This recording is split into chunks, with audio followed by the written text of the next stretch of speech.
Meu nome é Maria Elisa e o meu trabalho é enfrentando os problemas para a inclusão do estudante com necessidades educacionais especiais em sala de aula, o fazer do professor. Sou estudante de Psicologia da Universidade Católica. Bom, a educação inclusiva tem como objetivo oferecer uma educação de qualidade na escola regular a todas as pessoas. Ela considera que as crianças podem aprender juntas, mesmo que tenham objetivos e processos diferentes.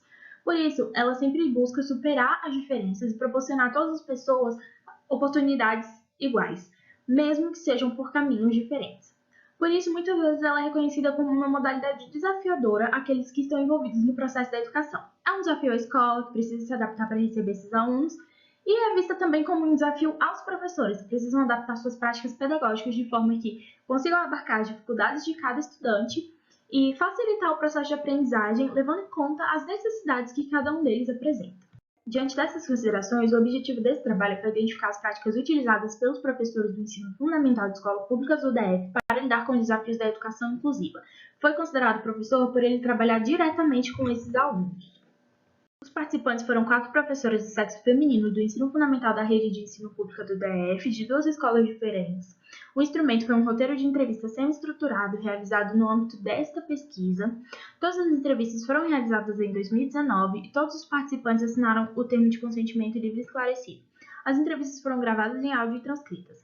Foi realizada uma análise de conteúdo conforme proposto por Bardan e foram definidas as categorias dificuldades do processo inclusivo e práticas inclusivas. As dificuldades do processo inclusivo aparecem bastante no discurso das professoras. A falta de suporte vem muito como uma reclamação em relação à falta de participação da família do estudante na rotina escolar. E a literatura já nos apresenta bastante como é importante existir essa integração, tanto por comprometimento do estudante com o seu estudo, com a escola, com suas atividades, mas também relacionados a como o professor pode conhecer melhor, fazer parte da história de vida dessa criança, quando ela conhece a família e quando a família está integrada com a escola. A falta dessa integração traz muitas consequências para o processo de aprendizagem da criança. A falta de preparo é uma das barreiras que mais aparecem, tanto na fala dos professores como também na literatura.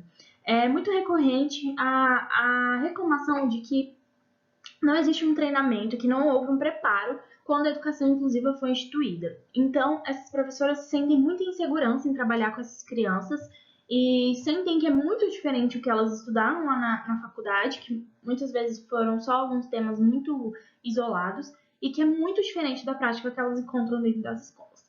E a falta de recursos é sempre uma questão muito discutida quando a gente fala de educação, mas quando a gente fala de educação inclusiva, é algo ainda maior, porque a educação inclusiva necessita de materiais diferenciados para que o professor consiga colocar em prática seus planejamentos pedagógicos com formas de facilitar a aprendizagem daquele aluno que tem uma maior dificuldade. Então, sem esses materiais, fica mais difícil para o professor conseguir executar as atividades que ele planejou, e isso prejudica muito o desenvolvimento da aprendizagem da criança com necessidades educacionais. Como práticas inclusivas, as adaptações curriculares e as adaptações no manejo de sala de aula foram as principais apresentadas. A adaptação curricular diz respeito àquelas mudanças em práticas pedagógicas realizadas pelos professores. Então, às vezes, é diminuir um pouco a questão, fazer provas mais objetivas, utilizar textos, às vezes, um pouco diferentes dos outros alunos para melhorar a compreensão do aluno, ou utilizar materiais que sejam diferentes para a facilidade do aluno que tem uma necessidade educacional especial. Essas adaptações são garantidas por lei e por isso são praticadas por todos os professores. As adaptações no manejo de sala de aula dizem respeito a algumas mudanças um pouco mais comportamentais relacionadas à sala de aula. Então, são atividades mais voltadas para um acolhimento e para o trabalho um trabalho contra o bullying e questões mais desse tipo. Como, por exemplo, relatou a professora do 8º ano, que passou um filme, outros professores trabalham atividades que sejam mais lúdicas e que são também muito essenciais para o processo da educação inclusiva. Bom, ainda são muitas as dificuldades a serem enfrentadas no processo de educação inclusiva, principalmente aquelas que são relacionadas a um apoio externo, que vai para além do trabalho realizado pelo professor e do apoio que às vezes a escola pode dar. Mas apesar disso, é perceptível que esses profissionais buscam formas de solucionar as adversidades do cotidiano escolar e efetuar uma educação que seja de fato inclusiva. É isso e muito obrigada.